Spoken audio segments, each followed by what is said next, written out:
Hi everyone and welcome back. Today we're talking about financial coach versus financial advisor and what the key differences are. You may have heard of one or the other of these, or you may well have heard of both. Certainly financial advisors have been around a lot longer and financial coaches are more of a modern way of getting some help with your finances. But what are the key differences and when should you seek out one over the other? So let's kick off with financial advisors. Obviously, I am a financial advisor, so I'll be able to give you a really good insight into what that involves. But also I'll be able to talk to you about coaches and how they differ and where perhaps they may be better or not so good in terms of seeking help with your money. Financial advisors have been around for a long time. We're regulated by the Financial Conduct Authority, the FCA, to give financial advice. So that means rather than just giving you generic help or generic information about a product, I can give you a specific product recommendation, for example, about a specific mortgage, a specific savings account, or an investment fund to my clients. There are two types of financial advisors, independent and restricted. Now, whichever you are, both must be regulated with the Financial Conduct Authority. And to check if an advisor is authorised by the FCA, you can use the FCA register, and you should also look at its warning list to make sure that there are no red flags against the advisor's name that you're looking to use. Financial advisors typically take their fees in the form of a percentage of the assets they are managing, also called assets under management or AUM. And typically we charge around 0.5% to 1% a year of a client's assets for ongoing management of those assets.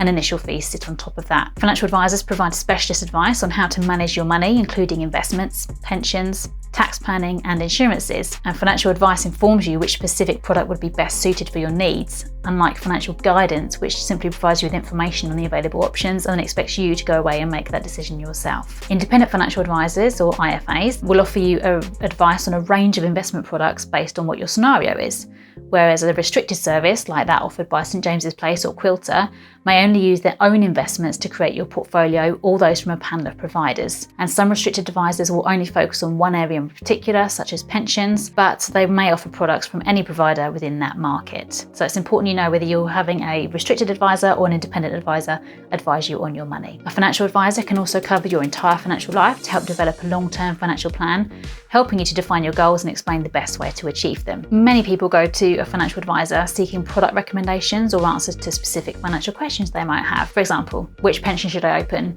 What will my retirement income be? How can I be more tax efficient with my savings and my inheritance, and so on. And as long as the advisor you have is an independent financial advisor, so they don't work directly for your bank or for another specific company, they will scour the whole market to find you the best deal for you as an individual and give you a product recommendation based on your circumstances. In order to be a financial advisor, you must be licensed and registered with the FCA, which regulates the financial service industry as a whole. And financial advisors obtain this licensing by passing the exams based on the advice and services that they want to offer. A financial advisor can work with you on all the stages of your financial life, but most people work with them on investments and future planning, for example, for retirement. With more of a focus on managing your assets and planning long term, financial advisors tend to make a more strategic, analytical approach in their work. And when you first meet with your advisor, you'll discuss your present day financial health, your future goals, your risk tolerance, and your investment preferences, if you have any.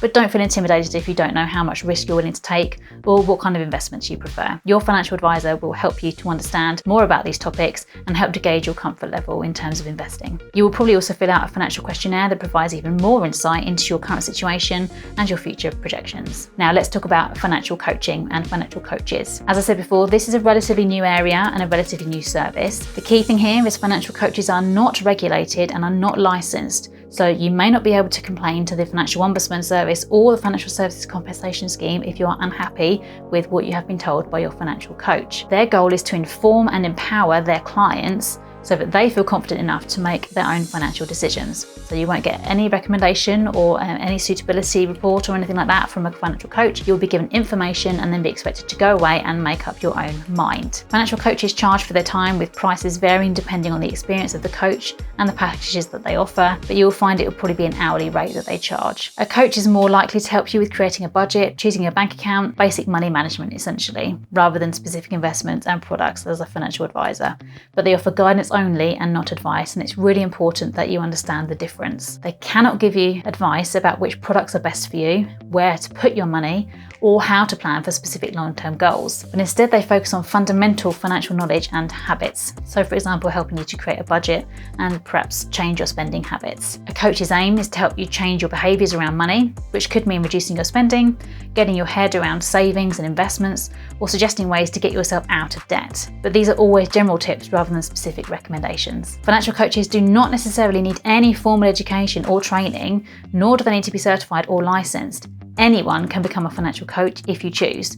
It's up to the client to do their own due diligence in making sure that you are working with someone who is knowledgeable and competent in personal finance matters. Coaches do have the option to receive formal training and participate in educational programs and earn certifications, but it's not required for the job that they want to do. While a financial coach works with you as a partner, you are ultimately responsible for your success. And once you reach success, chances are that you won't need to work with a financial coach anymore because you'll have the knowledge yourself. The purpose of a financial coach is to get you started in finance, to help you learn more about what it involves and to develop healthy money habits. Most of the goals you make with your coach are short-term goals rather than long-term goals that you probably speak to an advisor about. And if you do use a financial coach, eventually you'll be ready to venture out into the world of finance on your own, or you'll be ready to invest, which will then lead you on to a financial advisor. So financial advisors can cover everything a financial coach can, and also they have the ability to make a financial recommendation, provide financial advice and manage your money. So why wouldn't you just work with a financial advisor in the first place? But cost may play a role in that decision along with what exactly your goals are.